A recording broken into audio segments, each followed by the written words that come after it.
Don't clap for me. I'm a failed entrepreneur. I'm not like Philippe or Toot. I'm just, one guy that it worked out for him one time. So first of all, thanks everyone for coming here. My name is Tytunovich. I'm the CEO and founder of a small company called CHEQ.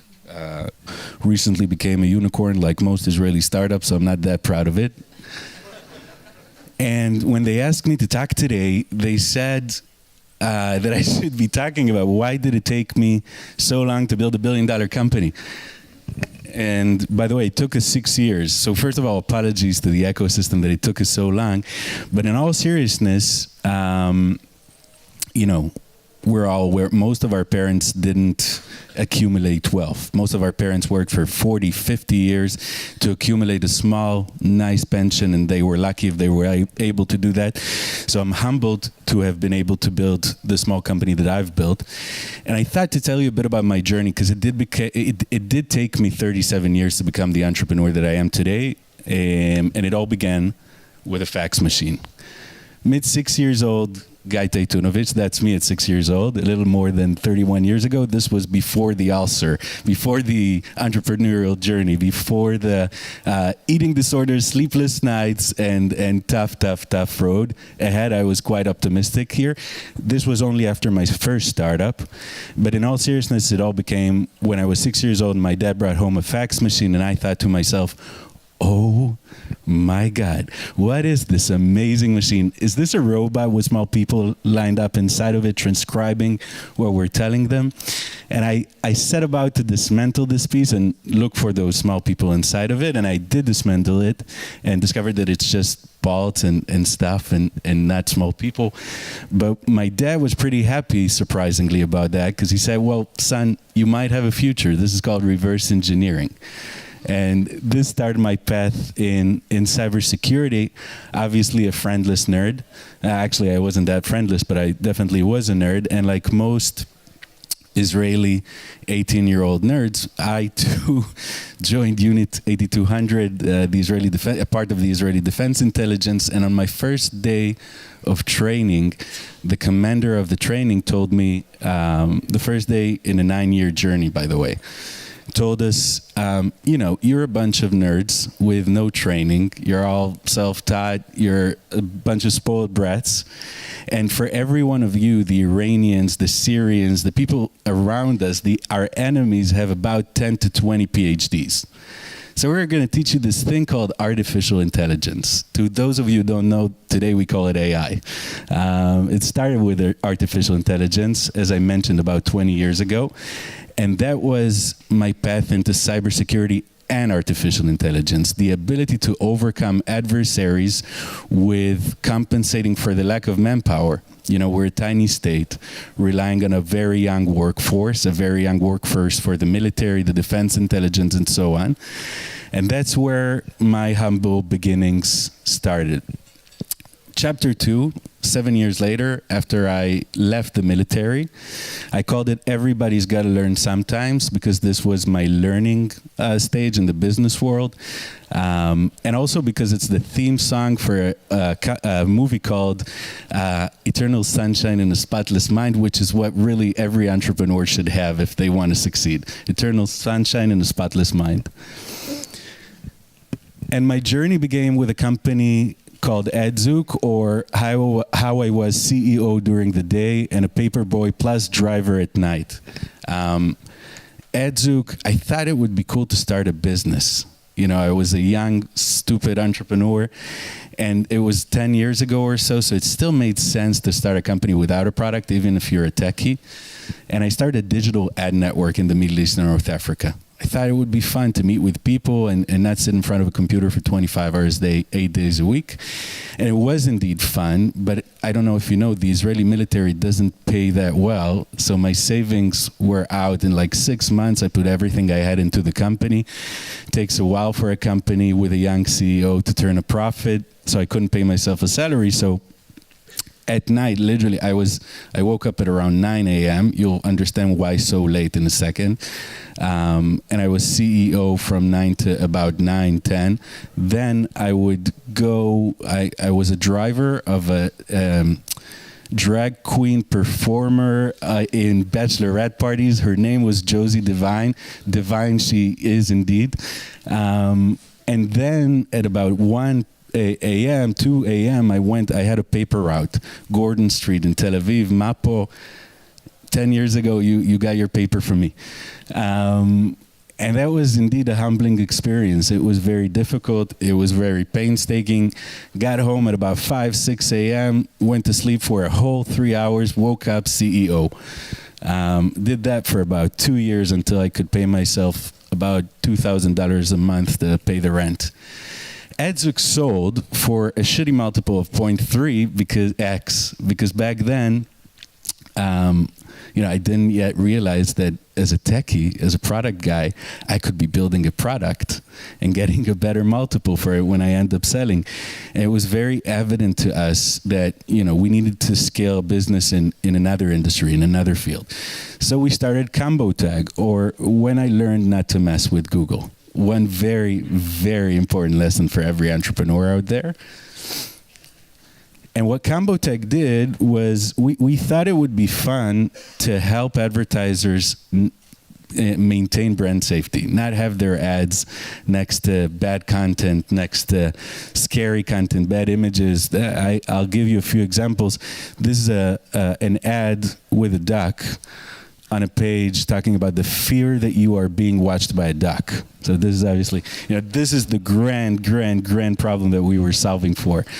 Turkish Airlines. Yeah, I don't know who did that, but he was a genius, or she. And of course, everyone's favorite, 1 in 3 people in Louisiana will die from heart disease, and then 2 for $3. Croissant. It is delicious though, and very much the reason of why I now look like this. But they gave me superpowers. Those 2 relative failures, somewhat successes, gave me some superpowers. One thing is that it taught me how to recruit. And that is the thing I do. I convince people to join my journey. I don't actually know what it is about me that makes them join, but I discovered that is what I do best. And as long as I can convince people to join me in my journey, then I probably can be fine. Another thing that Edzuk got me was understanding. I now believe that experience and persistence are significantly more important than talent, genius, promise. I somewhat stole it from a movie about the founder of McDonald's, but I believed in that even before, or I learned that even before. Persistence is the most important thing, then persistence, then persistence. The fourth most important thing is experience. It gave me a deep understanding of business operations, roles and responsibilities, and scaling, a science in itself. If there are pre-seed stage entrepreneurs out there, go and find yourself a phenomenal, experienced chief operating officer, probably the most important thing you do. Mine used to be the COO of Salesforce Datorama. And before that of NatVision, Israelis here know it. A genius and my co-founder, Omri Tamir, one of my co-founders. And understanding how to scale a business, understanding roles and responsibilities, understanding that an account executive and account manager aren't the same thing, understanding how to build a SaaS business in terms of CS versus sales. It's a science in itself, and it's never too soon to learn that. I can't stress this enough. To a certain extent, I think what we do saves lives to a certain extent. I think our product is friggin' amazing, but business operations is the most, and I think Philippe, who also co-built an amazing ecosystem, an amazing company with Deal, would agree, business operations is the most important thing in scaling a company. Roles and responsibilities and understanding who you need to recruit, how you need to recruit them is one of the biggest things you can do. And almost finally, measurement is key. Edzuk taught me that. Understanding how every single person in your business operates, what are their strengths, what are their weaknesses. Measuring every single point in your business is key. I specifically have, in the home office, I have 6 different monitors with a ton of BI systems, Tableau, Salesforce. We've become addicted, but it helps us understand exactly what to do in real time. And finally, it got me 2 CHEQ co-founders. One of them is Ehud Levy, my chairman, formerly chairman of Taptica, Tremor International, and others. And Asaf, my CTO and best friend since I was 6 years old. ComboTag got me a bunch of other superpowers. It got me the deep understanding of product market fit. Our product solving for brand safety, it wasn't a very good product market fit, even though it's a great fit for this deck here. And I think it helped me understand. With ComboTech, for instance, we were very lucky to get 2 first contracts very quickly, very big contracts, and it fooled us into thinking that we actually have product market fit. We didn't, and that's why the company failed. Understanding when you actually have product market fit. And by the way, when you have $20 million of ARR, even then, you don't necessarily have product market fit. We're currently at about $40 million of ARR at CHEQ, which I'll present to you in a sec. And I'm still thinking that we might have, and we're growing like crazy and very efficiently, and I'm still wondering, do we have product market fit? We're a pretty big company, we're a unicorn, and I'm still constantly wondering, do we have product market fit? That obsession will save you a lot of time and failures. ComboTag also taught me, or gave me, the ability to get kicked in the groin and still smile and get up. Another thing that it got me is then to fall face first in the mud and still smile and get up. And then get hit by a truck and still smile and get up.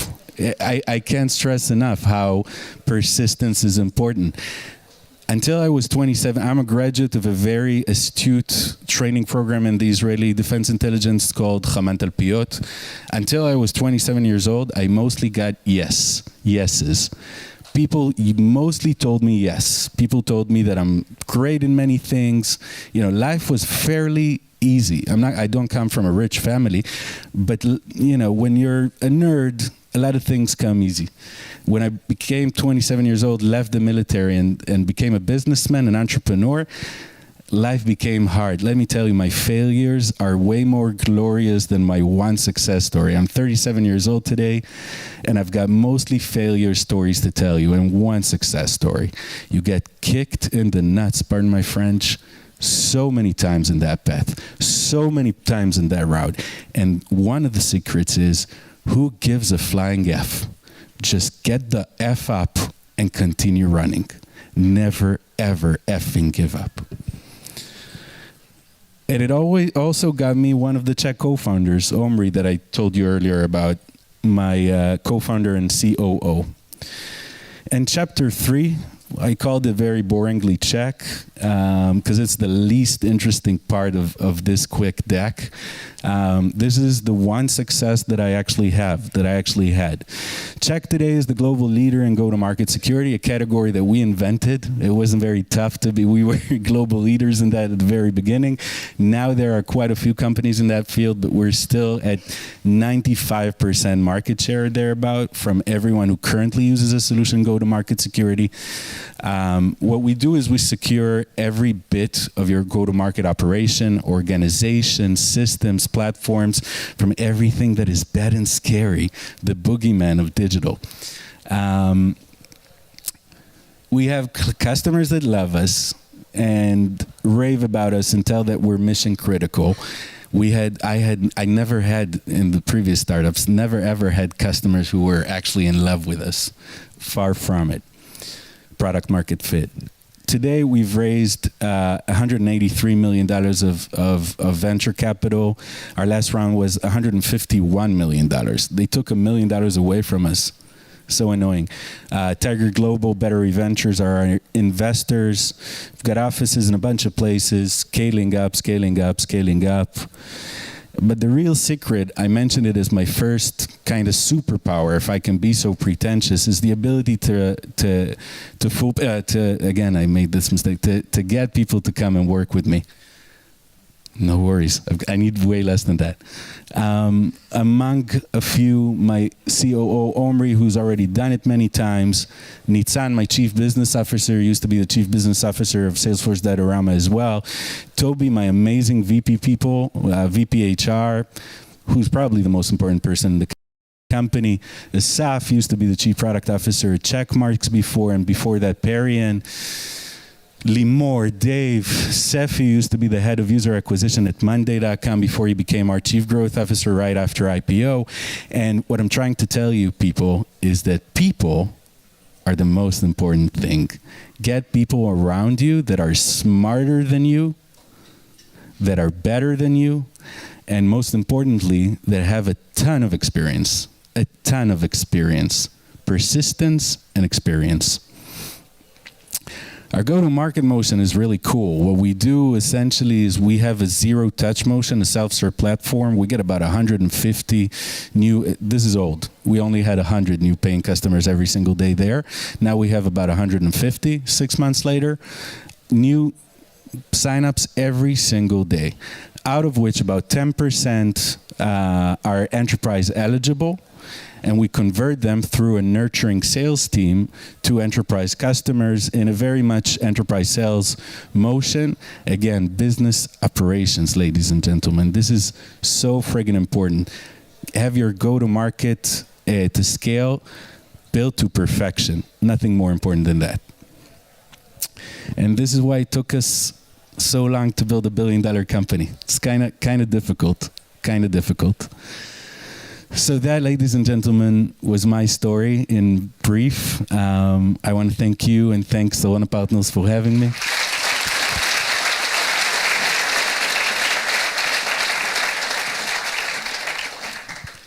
Toot, thank you so much. Thank you. And, stay for 1 second. I agree with you on two things. One is that people are most important and you need to choose people smarter than you. I never went to school and I have a PhD and an engineer next to me. So everything is taken care of. Very good. And the second thing is the business operation and COO. My COO is an engineer taking in the pocket your Salesforce guy. Hopefully for you. Thank you. Much.